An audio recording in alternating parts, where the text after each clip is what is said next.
Napakasimple.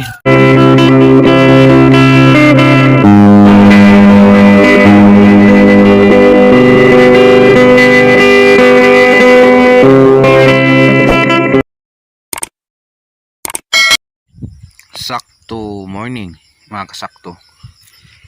So kasakto, pansin nyo yung ating litos na itanim ito kasabay sa pag alboroto ng ating bulkan. So natapos schedule nun June 3 natapos. Pero sa area na ito is first walang nakakain ng fertilizer kasi nalilate tayo sa gamas again. Ito yung pinaka problema sa ating pagtatanim, yung damo nakaschedule na ngayong araw tapos biglang umulan, so hindi natapos. So dito sana yan yung finished product nya, yung pagdadamo. Dito hindi pa natapos. Ito kasi yung problema ni Pandan guys, itong damo na to, grabe. Pero okay lang, ganon si Pandan, ganon kakapal, ganon din kakapal yung ating tanim. It's because maganda yung tubo ng ating Litos Iceberg.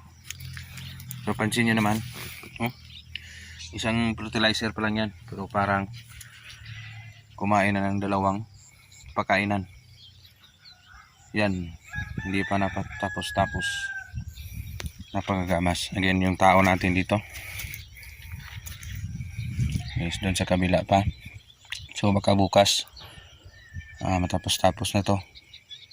Masama kasing panahon dito sa amin guys. So kung magpadamo ka ng ganito, tips din, masyadong basa, napaka sticky yung ating area. So kung lamutakin yan, tiyak in the next day napakahirap daanan yan kasi parang palaya na yan. Yung lupa niyan is manunuyo at pagtuyo napaka hirap sa tanim. Ilang dahon na ba? Sa mga previous video, nandun lahat, kompletong update.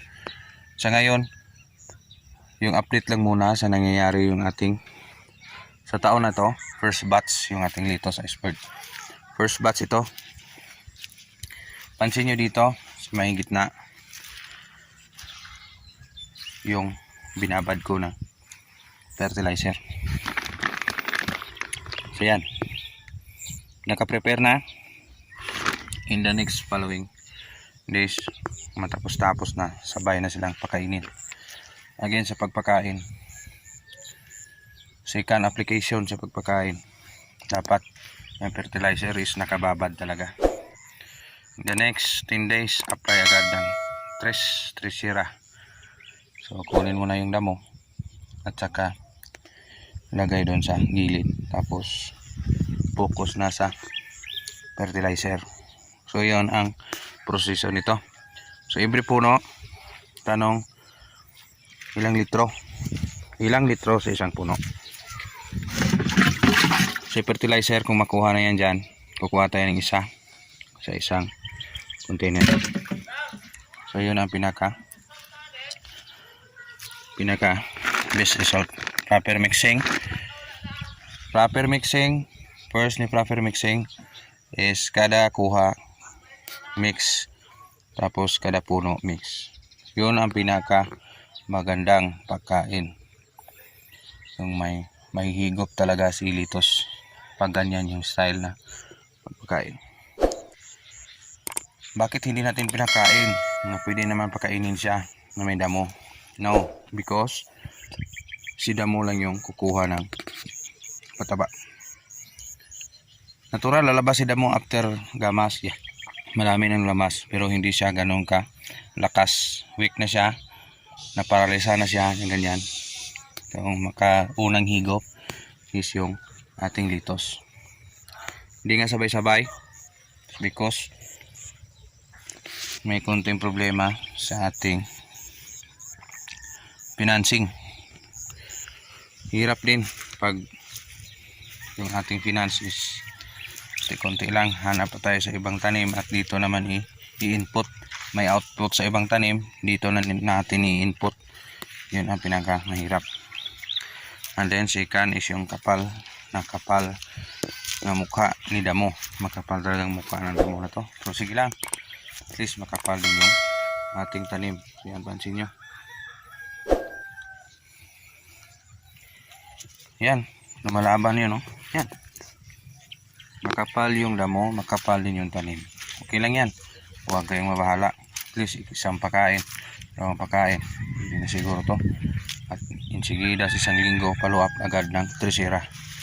Yun ang pinaka-best target natin dito. Sana makuha natin yung araw na to. Bubukas, matapos-tapos ito. At continue yung ating pag-second fertilizer. So guys, ito na naman si Insakto TV. May na-share sa ating kapwa farmers na still kahit anong tanim, kahit anong late, halagaan nyo lang. Kahit anong presyo, mura man o mahal, yung pag-aalaga nyo same pa rin. Huwag kayong mabahala sa presyo. Importante good quality yung gulay nyo na may hatid sa ating kapwa farmers dun sa kanilang mga misa. Mapakain natin sila at second, nakatulong tayo sa kapwa-kapwa natin na pakain. Yan lang muna ang konting update dito sa ating farm, Canlaon City, Negros Oriental. Still magpasalamat, hindi na makita si Haring Bulkan Canlaon, pero yung ating tanim still makikita pa rin ng ating kapwa farmer. Salamat Insakto TV.